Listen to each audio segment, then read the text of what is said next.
Hey everyone, welcome back. Today I will show you how to use the Chime Credit Builder Card to build your credit the smart way. Stay with me till the end and let's get started. First off, what is Credit Builder? The Chime Credit Builder Visa Card is a secure credit card with no annual fee and no interest designed to help you build credit effortlessly. Getting started is easy. First, you will need a Chime checking account with a direct deposit of at least USD 200. Once that's set up, open your Chime app, tap Settings and select Try Credit Builder. Once approved, transfer money from your debit into your secured account. Use your Chime Credit Builder card to make purchases. The money spent is subtracted from your set aside funds so you won't be overspent.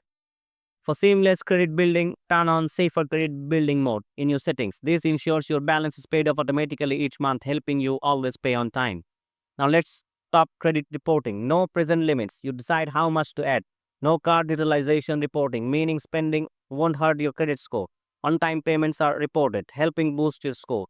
On average, Chime Credit Builder users see a credit boost up to 30 points, making this an easy way to build credit responsibly. So if you're looking for a hassle-free or way to improve your credit card, apply for Chime Credit Builder today. So that's all for this guide. Thanks for watching and I'll see you in the next one as always.